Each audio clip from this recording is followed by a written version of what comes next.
Hello, everyone, and good evening. This is Manos Brylakis from Minneapolis Heart Institute. It's my great pleasure to welcome you to the webcast from CV Innovations on management of PCI complications.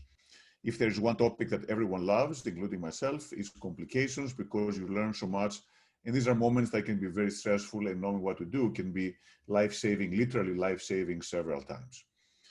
This webcast can be used for CME. You can obtain CME from this after you attend it for the next year. We have a tremendous faculty, Dr. Mazen Abu Fatel from Oklahoma Heart Hospital in North Campus and professor of medicine at the University of Oklahoma, tremendous experience in coronary peripheral structural. Then Dr. Alison Hall, who is from the University of Newfoundland in Newfoundland, Canada, where it's now close to 11 p.m. So thank you so much for being with us late at night. And then Dr. Rob Riley, from the Christ Hospital in Ohio, Cincinnati, one of the premier complex coronary interventionalists who will show many of the complications of his colleagues, I'm sure. And then finally, Dr. Jader Sandoval from Mayo Clinic, who will join us in a few minutes, had some technical difficulties. So again, thanks everyone for being on this. We would like to thank the supporters of this activity, which are Boston Scientific, Medtronic, and Philips. And this is the link which you can find on the CVI website for getting CME after the webcast is completed. And just a quick reminder that the next one is on peripheral, and it's going to be on crossing femoral-popliteal CTOs on October 22nd, 2020. So without further ado, I'm going to let Dr. Abu Fadel start with the first description, the first cases. There will be a fairly comprehensive description of whatever can go wrong on percutaneous coronary intervention. So Mazen, thanks again for being here tonight, and looking forward to your talk. Manos, thank you for the invitation. Really glad to be here. This is always a topic of interest to everybody, as you said. We kind of divided to make sure there's not a lot of overlap, and I decided to present to you two cases.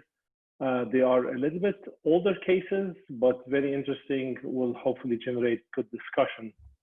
I have no disclosures. So the first case is about a 70-year-old male who presented with a non-STEMI, history of diabetes, hypertension, hyperlipidemia, ex-smoker. He was treated, guideline-directed medical therapy, and really taken to the cath lab for angiography. As you can see here on his angiogram, the culprit lesion we thought was this LAD diagonal bifurcation. Obviously, the diagonal was much worse than the LAD, but pretty significant diagonal. And just another view of it. And this was before radial cases, you can tell. So wiring the diagonal, you can see already the flow has diminished just from the wire being there. LAD still has good flow. My strategy here was to do a culotte bifurcation stenting. So we started with stenting of the diagonal, which went very well, and then ballooning and all the techniques, which I'm not going to go through, but we ended up with stenting the LAD, of course, and finished with a KISS, non-compliant balloons. These were Trek Medtronic non-compliant balloons, and the only reason why I say this because it's a little bit significant for the case. So we were happy with the bifurcation. The patient was doing fine, but hopefully you can see a little bit of haziness or something going on inside the stent here. I wasn't 100% sure what this was. Obviously took another view of it, and you can see it better here. This filling defect in the stent. The septal is not filling great, so what was that? I couldn't tell, so decided to do an OCT of it. This is a run of the OCT and some still frames on the on your right here, and you can see there's some material inside the lumen. Not all of it is attached to the stent or the vessel wall like you would normally see with protrusion of plaque from the stented segment. This is here just an example of how a plaque protrusion through a stent might look like. And what we saw was completely different on the OCT pictures. It was more kind of material all inside the lumen, even though part of it were touching the stent, most of it was not. So we decided to go ahead and do aspiration with the Pronto catheter. This is after aspiration. Whatever was there is gone. Thankfully, it didn't embolize. We had good flow distally. And this is kind of what we got. So very, very weird looking material. Which was very elastic when I put it in my hand, and you could tell it is kind of transparent, but has this blood around it, so it looks really red. Again, thankfully, we were able to obtain all this out. And the question was, what was that? And after a lot of research, I thought what it was these trach balloons, which are now, changed, is not available anymore. They have this selective Duratrack coating around them, which you can see here in the blue on the right hand. I don't know if you can see my pointer or not, but if you do, it's this one here. And we thought when we did the high pressure inflation in this balloon and this stent in a kissing fashion, for some reason, when either during the balloon inflation or after, while withdrawing one of these balloons, we stripped out this material and stayed over there, right there in the vessel. Again, thankfully, we were able to replace it, but this was the first time I encountered anything like this. And I know this is a little bit weird, but my two cases you'll see have to do with equipment malfunction. So I just wanted to bring up this in the discussion. So this is the first case. Hopefully we have a little bit of time later to discuss.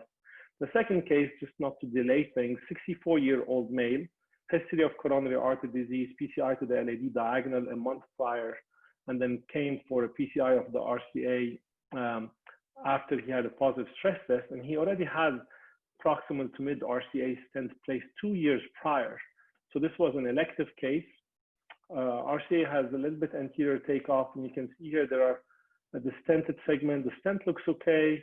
The stent is where the first jailed RV branch is kind of here. At distal edge of the stent, there's some stent edge restenosis, and there's another lesion a little bit more distal here. This is just another view of it. Pretty big system, symptomatic. So here we're decided to do balloon angioplasty with a scoring balloon, the angiosculpt. Again, this is a little bit older case. So this angiosculpt, for people who were doing cases around 2010, this was the EX model. This was the short monorail, not the RX, because there was problems with the patents on doing an RX model. So really the wire would come out around an inch behind the stent, behind the balloon. So it was a short monorail. Trying to get this down, it got stuck here in the stent. I mean, you could not advance it. We could not withdraw it at all. So trying to pull a little bit harder to withdraw this, and the shaft of the balloon got snapped. The balloon got there. The shaft came out completely, and it broke exactly where this RX-EX monorail part was. And if you guys know, the angiosculpt balloon has these metallic nithanol mesh around it that is not embedded in the balloon. Unlike the cutting balloon that we're used to, the flex foam, these blades are embedded in the balloon, but these are not. So there is technically the idea that if this one of these metal wires gets hooked up to a calcified lesion or a stent, that's not completely expanded, it can get caught. And there are some literature, cases, and this case was also published, where this has happened, unfortunately, more than once. So now we were stuck with a balloon that is stuck inside a stent, and we don't have the shaft available anymore. It is still over the wire, and we did not lose wire. So we really tried our best to snare that. We put a snare over the wire, but the snare would not even go anywhere close to get it snared. We tried many crazy stuff. We tried to go down with a filter basket below it, try to kind of get the filter to attach to it and pull it out. It wouldn't work. We were a little bit aggressive because it was inside the stent. We felt a little bit comfortable doing that, but we just could not get it to move. We finally decided to IVUS it. And the reason why we IVUSed it, we didn't have OCT at the time, was to try and figure out if the shaft is actually protruding out into the aorta, or is the shaft all inside the RCA, because that would have made a big difference. If the shaft was like in the aorta and just hanging there, the patient would really need to have gone to surgery. But we found angiographically and with IVUS that the whole part of the balloon was inside the vessel. So we went ahead, we removed the wire, we wired next to it. We then ballooned that area with high pressure balloons. We ballooned distally, and we covered this with a stent. And here you can see the two dots of the angiosculpt balloon behind the stent now, sandwiched between two stents. and we, stented the initial lesion, which we were going to go fix, and this angioscope was left in place like this. So the patient did have more chest pain a year later. So he came back a year later. This is an angiogram a year later. You can see the balloon is still there, obviously nowhere to go. There was no restenosis at that site. There was a little bit of restenosis at the distal lesion, which was one of the original lesions that was treated appropriately. So these are my two quick cases. I think I just wanted to do something a little bit outside the box just to generate a little bit of discussion. Even though these are older cases, I still think they are applicable. We still use all these kinds of equipment and other equipment that can get stuck, and how to manage these are always pretty interesting. So thank you for the invitation again. The EX balloon was withdrawn from a recall after these, this incident and others similar to it. And then the RX is the one that we have that works fine. But just remember the metal around the balloon is still the same. So this can potentially still happen. So again, thank you, Manas, for the invitation. I'll open the discussion. Wonderful. Thank you so much, Manas. Again, phenomenal cases. And maybe we can start a discussion with the second case, which is something that can still happen, as you said, today. Jader, I know that this is something that is the worst nightmare for many people, to have something stuck. What are your thoughts? Do you try to get it out, or do you think that putting it in and covering with a stent, like was very nicely done with the previous case, do you think that's maybe even the preferred way to go?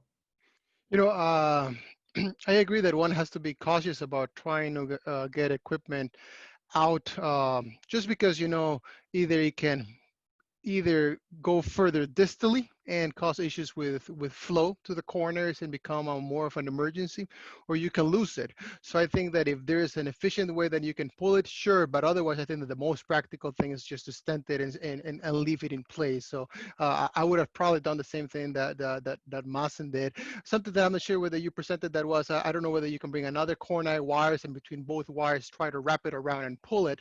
I don't know whether that was thought or attempted. Yeah, good thought. And I see on the Q&A, there's also something about guideline of extension to try and engulf the balloon. So the guideline of extension was not available at that time. I think this is a great idea, because sometimes especially that we still had the balloon over the wire, it would be a great idea to engulf it down and try to push it, whatever is stuck, try to push it down. So this is actually something that I would have tried if I had that available at the time. But again, this was in 2009, 2010. I don't think I had that available at my disposition. And we did try multiple wires. Even at some point in time during the presentation, the second wire was in the RV marginal, and we tried many things before we decided to stent it. I even called one of my colleagues, Dr. Hennebrey, at the time, who was, I was young faculty then, 3 years out. I called him and we scrubbed together forever on this case. I remember very well. And we tried a lot, but I think what we ended up doing, thankfully, worked for the guy. And, we've all seen wires get detached or stents that get dislodged and we crush them, but, they don't all. I was worried because this is a balloon, just leaving the balloon material. If it was metal only, I would not have been as worried, but obviously leaving the balloon behind was the reason why I was a little bit hesitant to do that. Absolutely. And then I think what was ingenious, and I think the most important thing when you leave something behind, is to check that you don't have it sticking back in the aorta. Because as you said, if it was coming back all the way in the aorta, then you don't want to leave it there for the risk of thrombosis or other perforations or complications to happen. Rob, any thoughts, anything else that you might have done different, or any other ideas how to handle problems like this? Sure. So it was a great case. I really appreciate you sharing that. It's always hard to share our difficulties with others sometimes. What it really boils down to is, do you or don't you have wire access through whatever has broken off? And that is going to dictate your strategy. So let's say you do have wire down. You have some options open to you that you don't if you've lost wire position through whatever thing is broken off. It was mentioned this sort of idea of putting one and sometimes two other wires down beside distally. What you want to do is get those distal floppier tips of these wires to tangle around into a knot. And the way you can do that, actually, Manos I'm sure this will be said many times. Manos has a video for this. This is a recurrent theme.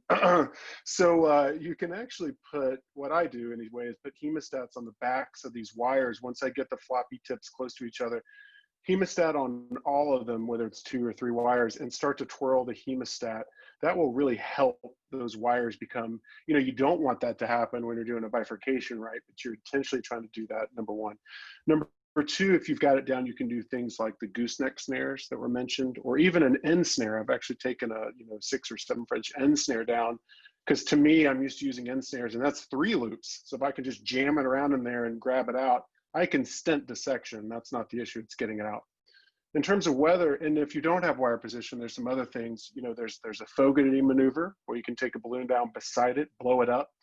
And the idea there is to try and, 1, dislodge whatever's stuck in the artery, because it's stuck in something, usually plaque, an old stent, something like that. You want to try and create friction to dislodge, and then also have a back tension on bringing that item back. There's also this idea of a guide extension that was brought up, and that's important for 2 reasons. 1, you want to get your base of operations, which you can control, which is a guide or a guide extension, as close to that material as possible. And the reason that's important is because you don't know how far you can pull that back before you lose friction. It can happen in the instant, right? You've got control, it's pulling back, you're going to be safe, it pops off, right? But if you can get a guide extension or your guide by implanting it in as close as possible, that's where you can control it, because you can always inflate a balloon once it's in the guide across it to trap it and bring the whole system out. I did that today. I lost the tip of a microcatheter and a septal. I had to bring a dual lumen down, twirl the wire, get my guide extension down, bring it back in, trap it, take the whole guide out, everything's okay. And so I think making sure you get that base of operations as close as possible is really important. So really great points brought up by all. Awesome, thanks very much, Rob. Alison, any last thoughts before you go to your cases, actually? I think you're still muted. Oh, sorry. Sorry for that. I was just saying, essentially, I agree with everything that's been said. I don't think I have any additional thoughts at this point. So. You know, has there been any experience from any of you? I've never done it, but just curious whether a filter wire or a spider would be something that could be used in this setting. Just curious your thoughts. Yeah, we tried that. The problem is you have to lose your wire to make the tip kind of maybe hook onto the filter distally and then try to yank it out.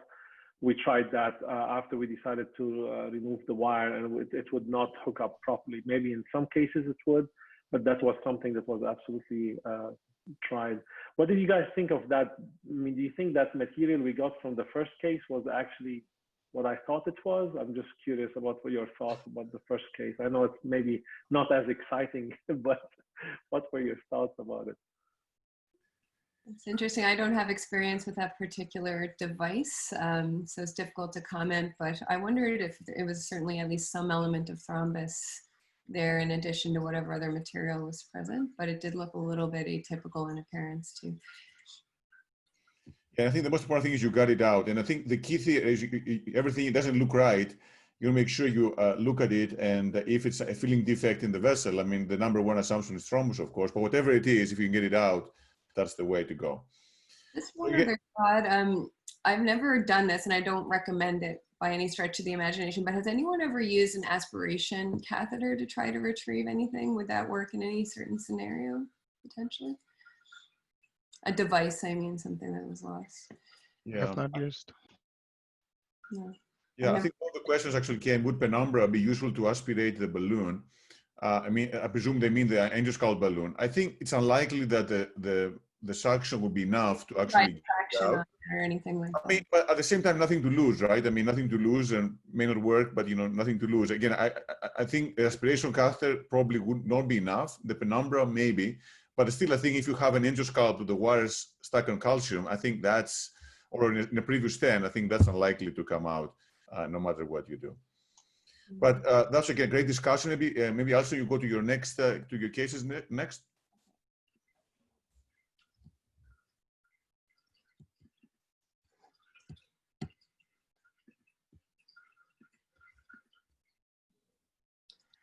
Okay, so thank you again to the organizers for inviting me to participate. With the use of a case example, I'm going to go over the management of large vessel perforation.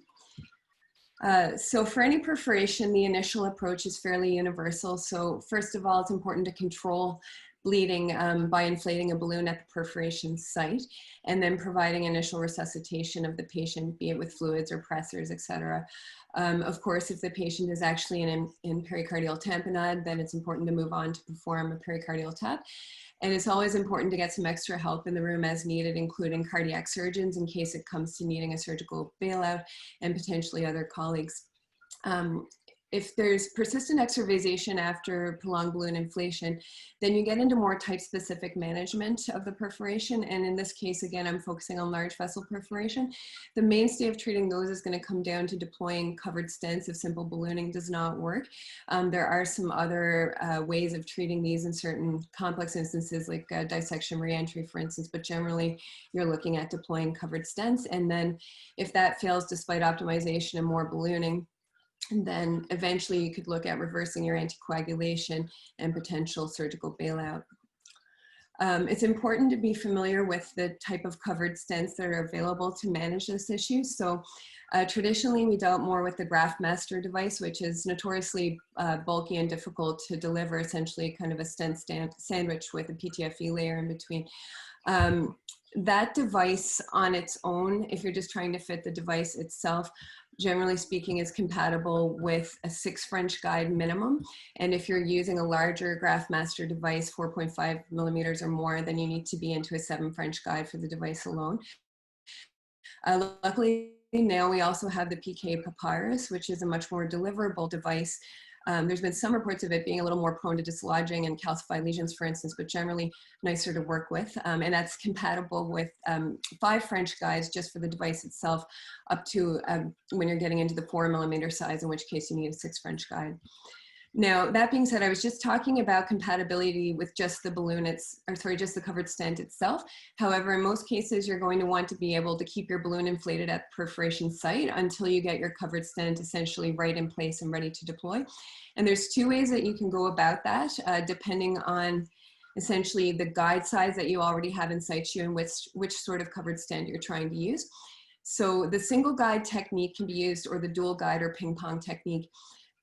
Specifically when you're talking about a graft master device, if you've got an 8 French guide in situ, then typically you're going to be okay to proceed with a single guide strategy up to a 3.5 millimeter device or so. If you've got a smaller guide in situ to begin with, or if you're using a particularly large graft master, then you're moving on to the ping pong technique. If you're working with papyrus, then you're usually able to proceed with single guide with 6 French and above. So for the single guide technique, we're all fairly familiar with this. Essentially, you've got a balloon inflated at the perforation site. You're then advancing your second wire to the site of the perforation, deflating the balloon transiently and getting that second wire across. And then you're able to advance a covered stent over top of that second guide wire, deflate the balloon, get the covered stent in position, and importantly, retract your other balloon and guide wire and deploy the covered stent and hopefully achieve hemostasis. For the ping pong guide technique, it starts the same way essentially with your balloon inflated at the perforation site. And with that balloon in situ, it gives you a little bit of support with which you can back out your initial guide. And then advance a second guide into the coronary ostium loaded with a guide wire and a covered stent. And similarly to before, you advance the equipment, deflate the existing balloon, get your covered stent in place, and then remove the previous equipment, deploy the covered stent, and hopefully seal the perforation. So with that, I'll just present one case of a large vessel perforation. So this was a 78-year-old female who came with an NSTEMI in the setting, honestly, of a number of other medical concerns. So she initially didn't go straight to cath. She had a CTA that was suggestive of some high-grade LAD lesions, and she was ultimately referred for cath.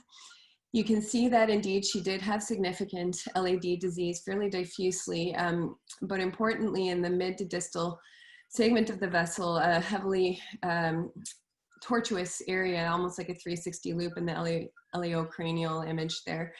And this lady also did have other coronary lesions, so I did discuss her case with the attending physician, and just based on the clinical traits of the patient, it was recommended to proceed with PCI in this instance.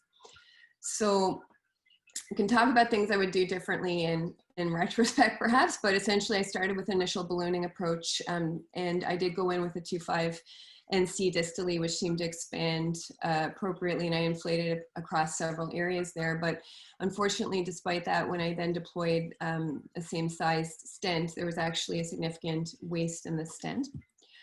So I did dilate that further with a 2.75 NC balloon and proceeded to stent the more proximal disease. And at that point, I had to reassess the mid vessel, which didn't look so bad in the diagnostic views, but despite nitrates and wire retraction, it didn't improve. So I needed to place a third stent in the mid vessel. So I deployed a 3mm stent in the mid vessel, and knowing that the distal stent was underexpanded, I just advanced that balloon a little distally to further dilate the initial stent. At that point, you can see that that stent now did expand, but I must admit, I was worried that I would have perfed it at this point. So I was sort of anticipating that, and I took a quick puff, and unfortunately, I did see a very large perforation. I don't actually have that initial shot because I put a balloon up immediately. But unfortunately, despite that, the patient became hemodynamically unstable quite promptly, actually required a brief period of CPR and significant resuscitation. At that point, we readied our pericardiocentesis kit, got our echo ready, and got some additional help. So you can see that I had a balloon occluded at the site of the perforation with no ongoing extravasation, and that pericardiocentesis was subsequently performed. And then at that point, I actually performed a prolonged balloon inflation at the site, and that after that was when I took the first real injection of the vessel, which you'll see next. So this is after prolonged balloon inflation, unfortunately. So obviously that was not an adequate strategy in this particular case. So went on to advance, in this case, a papyrus, which we had available, 3mm papyrus stent to the site of that initial perforation, which we saw. And this time I kept my balloon ready just in case. And upon pulling the balloon back, you can see that unfortunately now there's essentially what almost looks like a second perforation, more proximal to the first one, or extension of that initial tear, I guess. So at this point, a second papyrus stent was deployed across that additional site. And thankfully, although things are not looking especially pretty, the perforation was contained at that point. And the patient did well clinically. She was discharged home a few days later with some mild pleuritic pain. So interestingly enough, I just show this because we don't always get to see these lesions in follow-up down the road. So she actually followed up with me in clinic, and she did continue to have CCS2 angina despite optimal medical therapy. She initially wasn't eager to go back to the cath lab, but she ended up deciding to have a relook and stage PCI of her LCX CTO. So at that time, you can see that the LAD perforation had healed. And luckily everything was patent. If not, certainly perhaps it's not as pretty as I would like, but she's doing very well clinically, and we'll have some close follow-up. So in terms of coronary perforations, I would say that it is first important to use optimal techniques as best possible, things like upfront imaging of any vessels to determine elements like calcification significance, and to have adequate lesion preparation to minimize the chances of perforation. Keep an eye on your distal wire position, etc. But despite doing that, especially as you do more complex cases, perforations will still happen. So it's important then to be really familiar with the algorithmic approach to managing these, and to practice any associated skill set that you may or may not feel as comfortable with, whether that's doing more elective pericardial taps, working with ping pong technique in other scenarios, etc. Importantly, you need to know where your equipment to manage these issues is actually located and have it readily available in case of actual emergency. And it's important to get familiar with certain cases and lesion subsets that may be more prone to perforation, so that you're more hypervigilant during those cases. And it's important to remember to just immediately stabilize the lesion with balloon inflation, stabilize the patient, and then essentially in doing that, you're buying yourself some time. You can pause at least briefly and think about how you're going to proceed then with definitive action with one of the strategies we talked about. So thank you very much.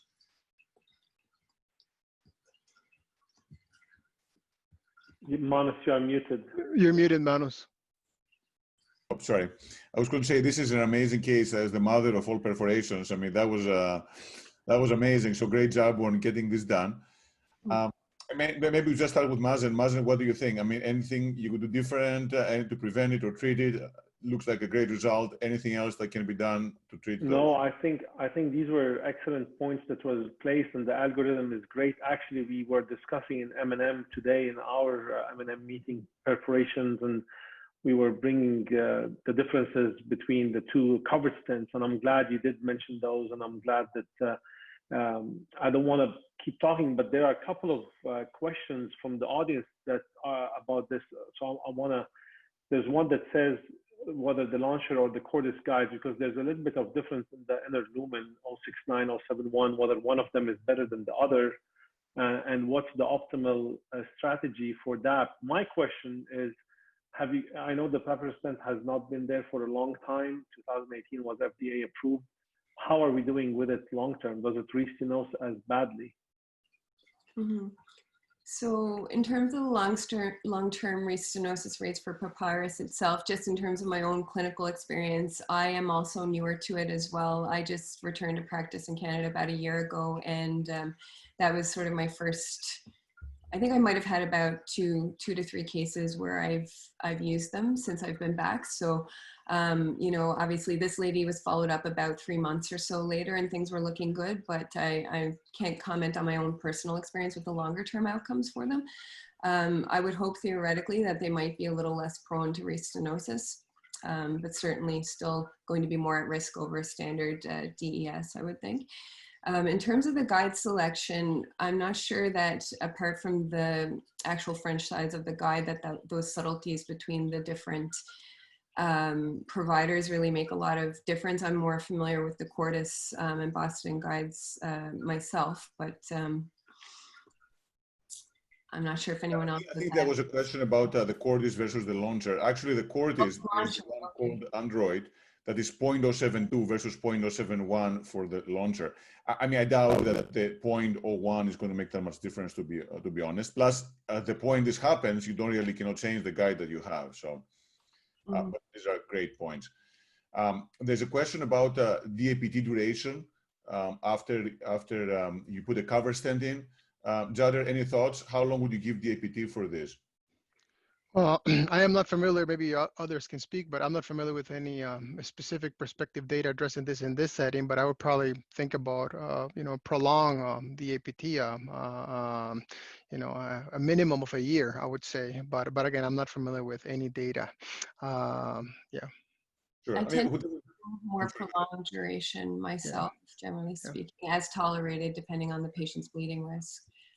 You know, something that actually, you know, it was hard to see in the clip here, playing live in the video, but, you know, was there a myocardial bridge in that middle AD? I wonder because just in terms of that significant tortuosity there and the way that the stent behaved when I deployed it, I do wonder, and that's a scenario where obviously you ideally wouldn't want to be stenting through a myocardial bridge and you would potentially be dealing with more significant perforation risk, but I'm not certain about that, but I did wonder. Yeah, in one of the clips it was suggestive, and something that I wanted to ask you myself. You know, we just have the Graph Master, so I have no experience with the papyrus. But you seem to suggest that with the papyrus, one can have a balloon for hemostasis and through the same guide advance the papyrus, so you don't need to do a ping pong. Is that what I understood correctly? Yeah. Well, yes, and I mean, theoretically, you can do that, of course, with GraphMaster as well, as long as you have a big enough guide in place, like an 8 French, for instance. But with Papyrus, yes, you should be able to get away with a single guide technique. Through a 6 French? I think with 6 French and certainly with a 7 French guide, you shouldn't have any problems yet. Great. Rob, there's a couple of questions that came. One of them is about if you put a balloon on the site of perf, are you making it worse? Any thoughts on this? Do you mind? Do you put it proximally, or do you put it at the side, or low pressure? What do you typically do? Sure.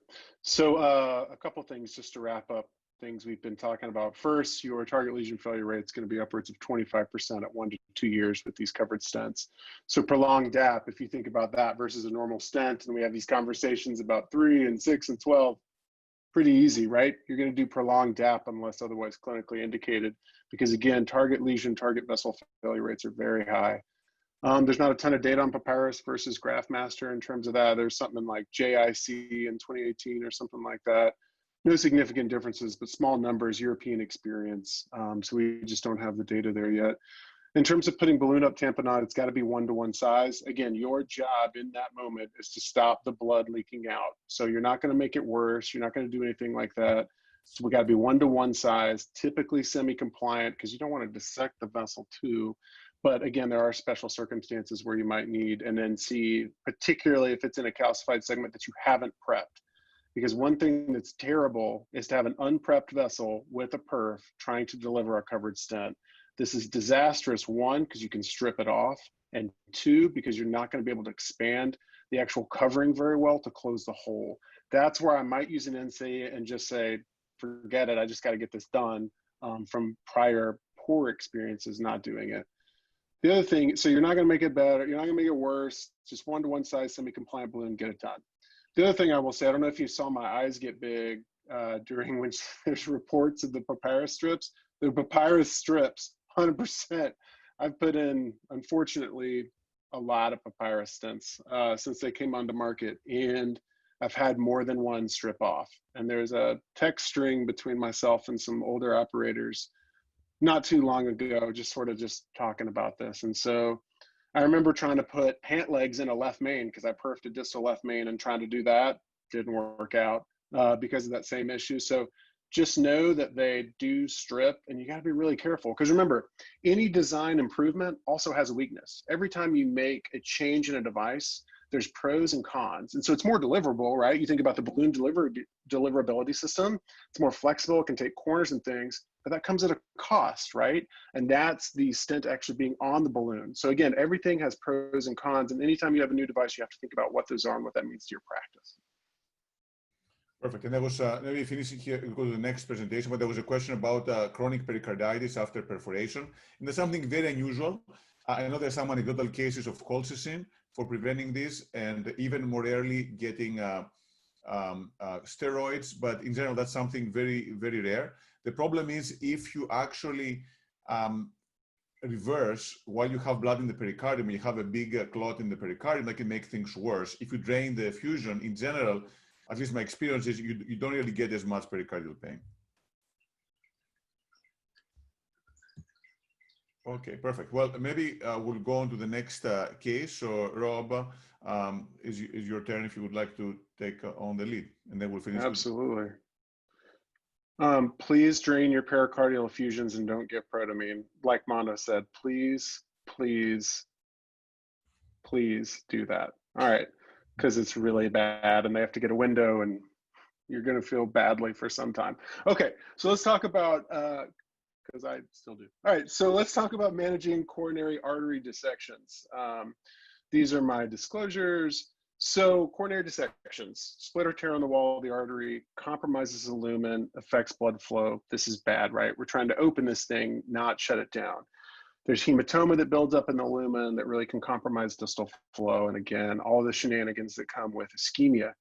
Now, typically this comes from guide catheters. If you look at the scant data out there, a lot of this is just from guide catheters, but it can come from lots of things, right? Balloons going up, stents going through, atherectomy.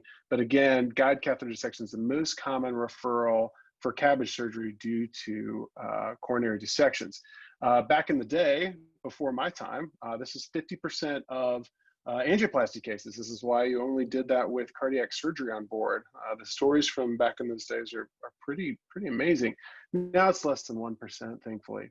There's a grading system that used to be used to guide treatment, but again, it's so rare now, we don't really use this kind of thing. There is certainly an increase in Mackie without establishing TIMI flow. Your odds ratio of something bad happening to a patient goes up over 10-fold. So again, obviously a really big deal.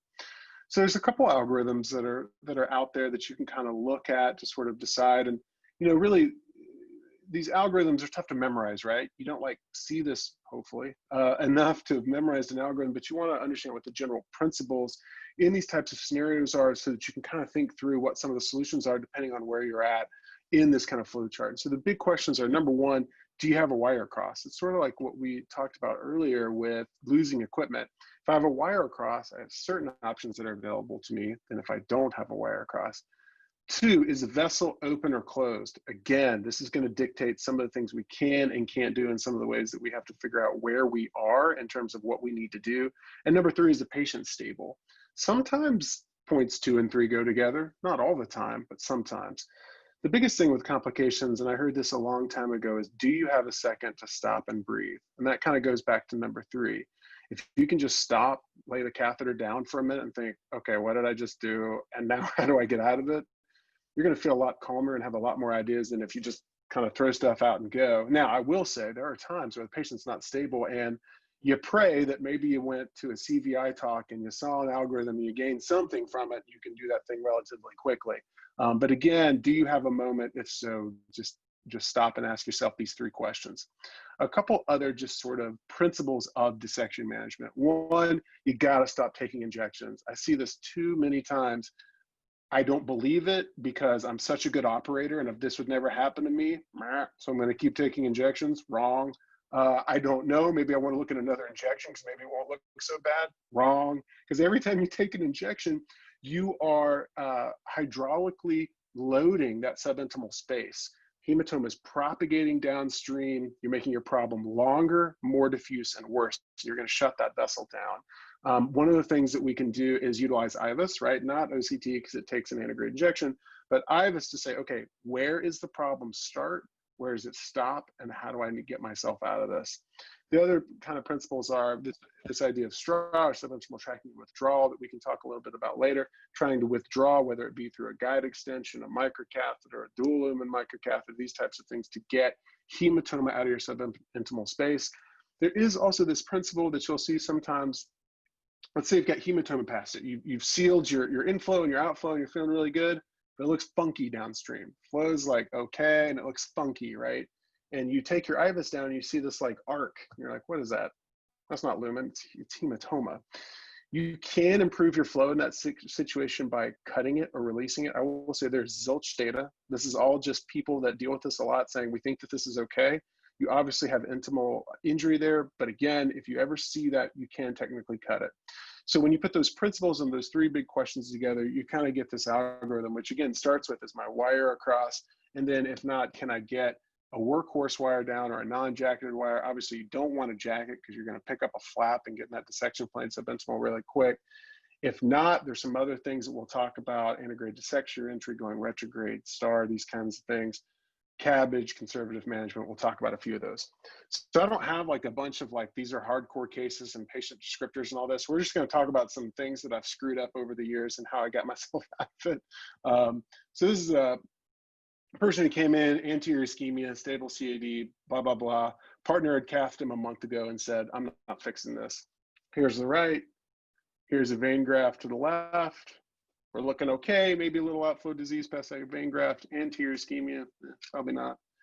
Here's the LCA, and this is important because the LCA is a big old nasty ambiguous CTO of the LAD, heavily calcified. This is not, hey, I'll just do this CTO real quick, meet you guys in half an hour in the cafeteria. That's a big time CTO. And here's the lima. And here's this nice big old twirl in the lima there. And this is why someone else said no thanks. Because you can see where the ischemia is coming from. The ischemia, actually, if you look at the PET, was all kind of distal, anterior, more apical. The person was really having a lot of symptoms from this. OMT, the whole bit. So we had to fix it. So the question is, how do you fix it? Do you fix the native or do you go through the lima? Well, again, when I looked at this angiogram, I was like, that CTO is nasty. And I really don't want to go through that lima to go retrograde. I wonder if I can just fix it through the lima. Said no one smart ever. So there's another shot of the lima as we go up on the apical LAD. So I'm like, okay, let's rock this out. So I've got my IM in, feeling really good, wire goes down. Patient doesn't get sick, because this is always a worry, right? You kink the lima, patient gets sick. Oh my gosh, I can't do this case. Patient tolerates the wire down, feeling really good about my life here. Balloon goes down, opens up, 1-to-1 sized. Go ahead and tell me you'd IVUS that. You're wrong. You're just putting a balloon and stent down in this situation. Anyway, so balloon goes up, everything's feeling fine. I'm feeling great about my life. Stent goes up, little waste, I need to post it, fine. Patient starts getting sick at this point, and I'm like, oh, maybe I just finally kinked their lima and I just need to hurry up. No, despite all, all of this, the patient moves because they're getting ischemic, and you can see the wires come back because they moved, because they're starting to do that thing where they don't make sense and they're yelling random things, and you're like, stop, what's this today? Oh, you're really ischemic. Oh no. So the next picture, of course, despite all, I was talking to my tech about proper guide management for doing stuff through limas, how not to dissect. When this happened, eat your humble pie before you come to work, or it too shall find you in the cath lab. So quickly I stented the inflow because I knew I dissected this thing. But the problem with arterial grafts when they dissect, oh, they love to spiral. They just do. So at this point, I've got the inflow, but it's spiraled all the way down. So I didn't know where it had gone down to. I knew it was downstream. I didn't want to take a bunch of injections, right? So in this case, I couldn't really get an IVUS catheter down very well. So I took a dual lumen microcatheter, in this case, a Sasuke. I took it down over my wire keeping position and took a distal injection through the over the wire port there. And I can see down here, I took it past where I prayed to God that there was no more dissection, past this twirly cube thing here. And look, I don't have dissection there. So I know if I stent there back, I've nailed the inflow and the outflow, and I should be okay. Turns out I stented there. I'm not sure what that's showing. Don't worry about it. I stented there. Here's the vessel. Thank you, goodness. I change my scrubs. I come back. I post-dilate that distally. I feel better about my life. Okay. So here's number 2. This was fun. I got called in by my partner who said, hey, man, I just did this provisional bifurcation on this LAD diag, and the diag's gone. Can you get it? Great. Patient's having some chest pain at this point. I'm like, sure, I can wire that. Dual lumen microcatheter, wire gets into the ostium, switch out for a microcatheter. As you can see in the middle screen here, I'm sure I can get this. I'm sure no, it's subintimal every single time. I cannot get this. So at this point, I'm not going retrograde. The patient's sick of being in pain. So I actually switched out, I jailbroke that side strut just a little bit, brought in a Stingray microcatheter, as you can see over on the right there real quick. Did a quick little antegrade dissection reentry, and this is a flat device that has 2 side ports. One goes up, one goes down. Not a lesson on how to do that necessarily for this talk, but I was able to get into the true lumen distally, do a quick little late tap here. I was able to get a pretty good angiographic result, and patient felt better. This was fun as well. This patient had PCI error that day, and suddenly had chest pain and inferior ST elevation, and my partner was gone. And so they were like, hey, you need to deal with this. So there was no getting through that. I tried, wired through there. There was nothing happening. I did not know where the vessel was anymore. So at that point, I put another guide in and just said, we need to get this fixed. You can see here, I'm trying to figure out where I can go. I'm able to go retrograde, actually pop back through into antegrade and actually go retrograde to save this vessel. Obviously, there's a lot of thrombus and a little bit of hematoma downstream, but I was able to get the patient out of trouble and get that vessel fixed by going retrograde there. Finally, another really neat trick. This is a patient actually who dissected super hard during a procedure, got really sick. And we were in the midst of trying to decide, do we need to go to surgery? Do we need to get hemodynamic support? I just decided to do a STAR procedure, so subintimal tracking and reentry. You can see I loop a polymer jacketed wire, a Pilot 200 here, and I just shove it until it pops in true lumen distally. You can see I go down there, I shove it into the distal vessel there, and it makes a small loop when it re-enters. And you can see here on the left, that's what it looks like. There's, dissection everywhere, but I don't care because all the vessel and the patient care about are those distal perforators.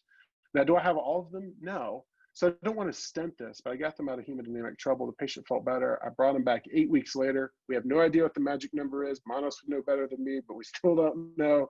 I ended up bringing him back, and that's what it looked like. So it actually looked pretty good. I was able to stent it and kind of get done with that. This is conservative management. I got called by a partner who said, hey, I'm in the midst of PCIing this person, and I dissected the heck out of them. They had TIMI 3 flow at that point. Unfortunately, got a little bit of hemodynamic instability, so I had to put a pacer in, but they have TIMI 3 flow everywhere. So we actually decided to walk away from that one. Brought back again 8 weeks later, kind of treated it like a STAR. And that's 8 weeks later, right there. Look at that.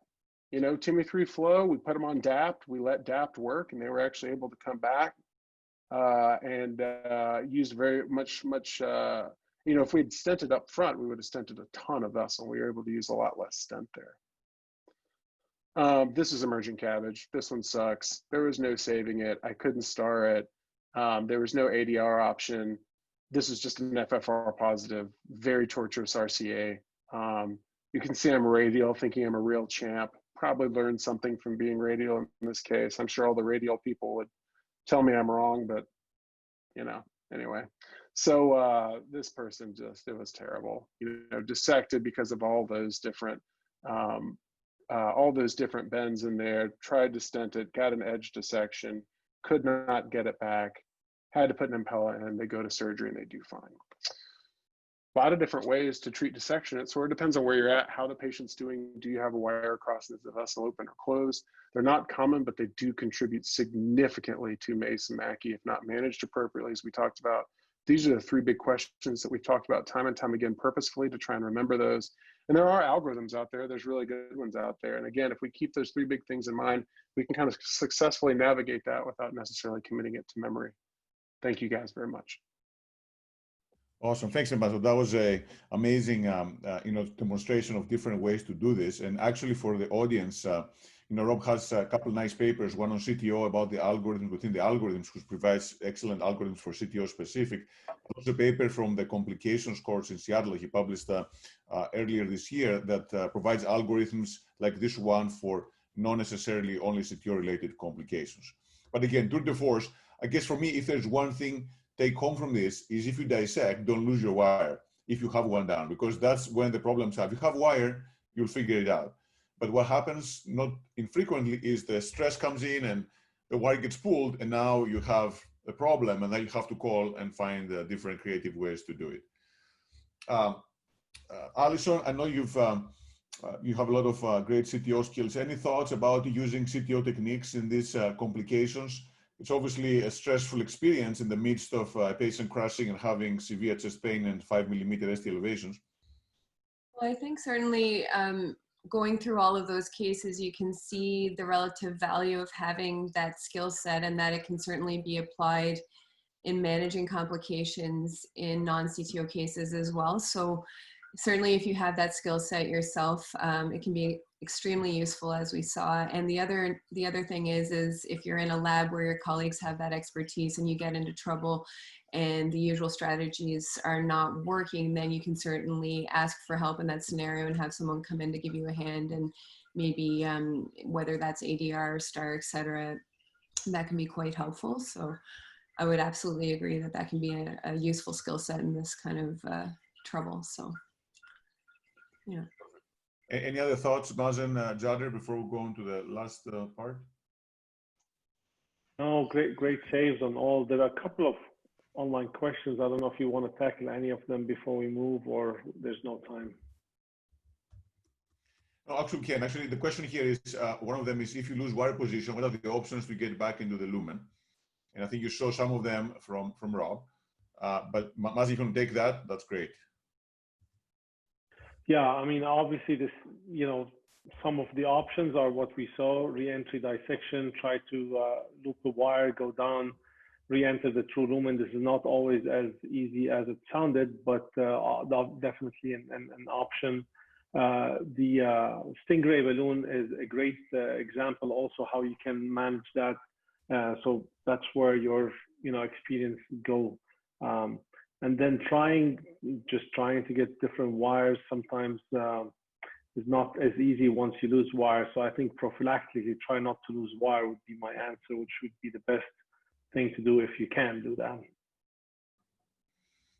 Yeah, absolutely. And I think a part of it also, I mean, sometimes doesn't happen, but sometimes if dissection is not huge, you can actually take a workhorse wire and try to rewire from the beginning with a different guide, potentially less aggressive guide. So there are different ways to do it. And if you're experienced in IVUS, you can also use it as well to kind of guide you, are you in the right part or not. So there are additional options. Again, if you haven't done this for CTO PCI before, probably not the best time to learn your Stingray or your retrograde or your STAR to learn it during the acute phase. I would say the easiest one, probably the most friendly, is the STAR, who doesn't require a specific skill for getting that. Yeah, another option is to use a little bit of angled microcatheters, which can also direct you away from the dissection. Has worked a few times as well. So whatever works, yeah. Perfect. So excellent points again. I think in the interest of time, we'll go on to Dr. Sandoval, the last presentation for the day. So Jader, please go ahead. Perfect. Can you see it over there in presentation mode? Perfect. Yeah, looks great. Thanks. Perfect. All right. So, thanks for the opportunity to present. I have no disclosures related to this presentation. I thought that for our presentation, we would shift from coronary specific complications, but for, issues that happen related to PCI, but more for access site. So it's pretty case-based. Let me see if I can get this to run. Here we go. So first case, elderly woman with, epigastric discomfort has evidence of increased troponins 34, 29, 29, and is risk stratified with the stresses that shows apical anterolateral ischemia, has a normal ejection fraction. Because of this is referred to the cath lab. And as you can see, has a severe middle AD lesion, as well as a proximal right coronary artery lesion. So multivessel coronary artery disease here. And we initially went with left radial axis. The patient was short, elderly, and we thought initially, well, maybe a left radial would be favorable. And we did the approaching with which they use a long 25 centimeter long sheath, in which we had like half or so inside the arm and half outside, just to favor the left radial approach. But after the diagnostic, she's having discomfort. We had given pre-treatment with verapamil ammonium nitroglycerin. There's difficulty advancing, coronary wires or in the regular wire through this pretty not too complicated loop. And we thought, we still have to do a multivessel PCI, bring a couple of guides. She's having discomfort. Let's just switch to the right arm. So we switch to the right arm, and we also pre-treat. Now we have a short sheath. And as you can see, even though we switch, now she still has, pretty much on both sides, pretty significant, at least moderate to severe spasm. This is despite pretreatment, and there's resistance upon wire advancement. As you can see here on the right, more clear that of some tortuosity and diffuse spasm from the blue arrow, mostly where that yellow circle is. So what to do? So here what we did is, we brought now the guide catheter, and through this, let me go back, sorry. So the question is what to do, and I'll show it here, but this is the algorithm for radial artery spasm. There can be puncture-induced radial artery spasm, ultra-procedural spasm, and I particularly want to focus on cases like the one that I showed, that there's cases with moderate to severe radial artery spasm. And of course, your first-line therapies are sedation and analgesia. You want to use a spasmolytic therapy, which can be sublingual, like sublingual nitro, or intraarterial, such as verapamil or nicardipine, and so on. If that doesn't work, you can do flow-mediated dilatation, in which you bring a cuff and bring that up 30, 50 millimeters above systolic pressure, and see if that helps. Let's say you needed to sort of facilitate as a lubricant to bring equipment up. There are maneuvers that you can use Viper slide or rotor glide to help with that. You can do forearm heating, and of course, as it's refractory, you can do deep sedation with like propofol and general anesthesia. So what did we do here? Here we brought a regular coronary wire, and we were able to wire through that area of tortuosity and spasm. And after that, of course, the concern is that there can be a racer effect. So we brought a 20 millimeter balloon, sorry, that's a type of 20 millimeter balloon. And we have 10 millimeters inside, 10 millimeter out, and we do balloon assisted tracking to avoid racer effect and potential perforation, and brought both guides that way up. And following that, we were able to perform PCI of both of these lesions. the second one's not playing. The so what to do after PCI? So of course the question is, now you brought a couple of guides both on the left and right, and could that potentially further injure or cause problems? The patient's not having any pain, but here the recommendation would be that you want to keep that coronary wire proximal to the lesion, and then bring that guide back and take a picture and make sure that everything is okay before you pull your equipment, because if there were potential issues here, you would want to deal with that, and I'll show that in the other case. This is the balloon-assisted tracking technique that I mentioned. And again, the primary issue is that you really want to avoid that racer effect. So you want to bring that balloon probably halfway in or halfway out. You know, people use different balloons. I think a 20 millimeter works fine, and usually at 2020, and just bring it just to at least nominal, and that will smooth the advancement of that equipment through a spasm and tortuosity. Another case, this is a lady with chest discomfort.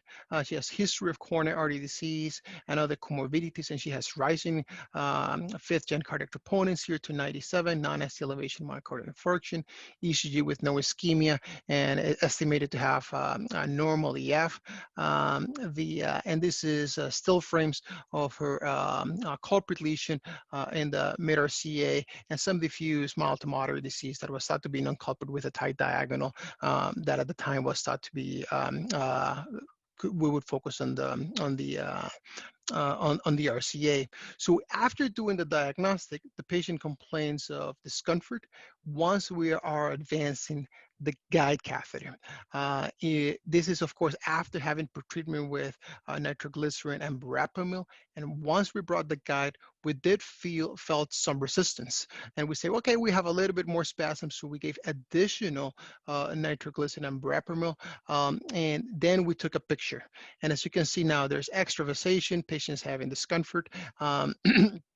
And the question is what to do here. So, you know, whether people, you know, would stop, go to femoral, continue going, different things crossing your mind. But here, the recommendation is that you have to move forward, even though you see extravasation and perforation.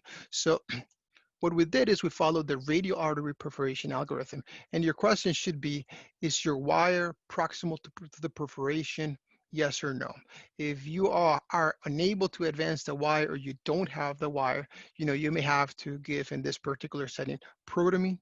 You may have to bring a blood pressure cuff to sort of provide some hemostasis, bring that at least 30 or 50 millimeters above systolic pressure. You may have to do compression bandage or manual compression. And if you are unable to do any of those, you may need to bring either radial access from the other side or femoral, and bring a wire and do a prolonged anterior balloon inflation via alternate access to provide some hemostasis. And of course, you may need surgical consultation. This scenario is rare. Most of the time, what can be done is that you can seal the perforation, and there's two ways to do that. One is that you can bring a guide catheter, and similar to before, do balloon-assisted tracking. Or the other one is that if you're able to also bring the wire, just to bring a long sheath. And the idea is to seal the perforation, and after you seal the perforation, to continue with your usual procedure. And if there's significant hematoma, to also still consider compression bandage. So what did we do in this case? As you can see here, there's a perforation. We bring a coronary wire. We're able to get into a brachial and further advance, and subsequently, similar as the other case, to avoid that additional racer effect and further expand the perforation, we again do balloon-assisted tracking. And subsequently, we perform PCI of the culprit. And similarly, we leave the wire in the back, in the proximal, and take a picture. And now you can see that after performing the entire PCI on anticoagulation and dual antiplatelet therapy, just in general, again, there's no robust data for this, but 30 minutes or so, whatever it is, your duration of PCI, that that will be sufficient duration of seal that once you take the picture at the end of the procedure will essentially seal the perforation, and you're done with your procedure. We have described all this, a number of algorithms for all these complications recently, and these are from this manuscript. So essentially the take points is that, complications occur, major vascular complications, even though are infrequent radial, they can happen in 0.2% of cases, and major bleeding in 1%. Spasm, severe spasm, like I showed in the first case, it has been quoted to be almost 3% in one of the spasm registries and 7.0 in the spasm 3 RCT registry. So it happens, and we need to be familiar with how to treat that. Perforation is much less frequent, less than 1%. But again, remember that in the States, at least some of the last published metrics are probably around 60% or so, and we're going to use more and more radial. There are going to be complications, and these patients may still need PCI, so we need to be familiar with techniques to overcome the challenges and complications. Thank you for the opportunity. Awesome. Thank you so much, Zadra. Again, excellent points. I love your paper as well. Highly recommend to everyone.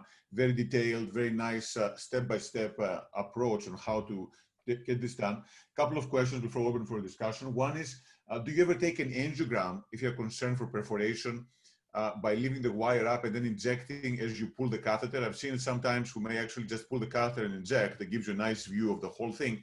But I can imagine maybe you have a risk of pulling the wire by accident. And second, about the compression, what do you use for compressing the radial? Do you use a regular ACE wrap or anything different? I'm blanking out on the name of this product, but there's ACE wrap is what we use in this particular lab, but maybe Mazen can recall. There's this other one, compression bandage, that you can use. The only thing is that you want to be careful that you don't put it too tight. That, of course, you also create hand ischemia. Regarding the pullback angiogram, I will frequently do pullback angiogram, but not when you have already an identified complication, because in that particular case, you definitely want to leave your wire proximal to the complication. Good question and a point. I've been using more and more pigtail assisted tracking rather than balloon assisted tracking, especially after you use the 5 French diagnostic catheters. Things seem to be going okay. You put the guide, it doesn't go, it gets stuck. Instead of rewiring with 014 and getting a balloon and the expenses, I don't know if you've guys tried it, but I've done a number of them now. You just put a pigtail, which is longer than the guide, goes out a little bit and gives you that smoother transition, and you just do pigtail assisted tracking. It's worked well for me. Just to give a comment, I don't know if you've used it or you always use a balloon and exchange wires to 014. I guess at least in the ones that I've had, the issues that you still have to maneuver through either the tortuosity or regain. And so I feel that I'm still bringing that coronary wire to assist me with getting past the lesion or tortuosity or spasm or complication. So I feel like once I have the coronary wire, I'll just bring the balloon. But I'm not sure whether with a pigtail, whether you're using your regular J wire or which wire are you using? Yeah, this works much better if your J wire that you're exchanging catheters on is already there.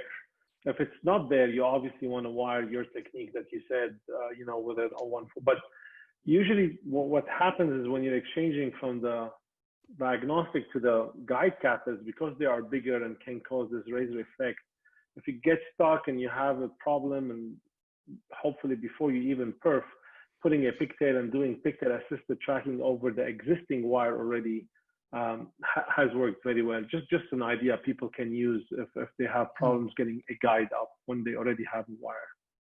Great point, Mazen. Is it 2 sizes smaller than the guide? What is the size of the pigtails you use when you use this technique?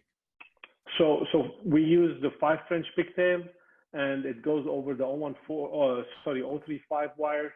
And because the pigtail is usually 10 centimeters longer than the actual guide, it will come out, and it has a little bit of a pointing, so you can actually turn it if you need to while you're going up, but you don't have that razor effect, and it's $10 versus $200 if you want. Just to think about it.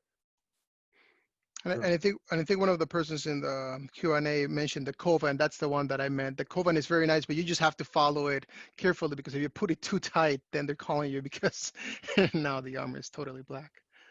Great. Well, Alice, I know you do a lot of radials in Canada.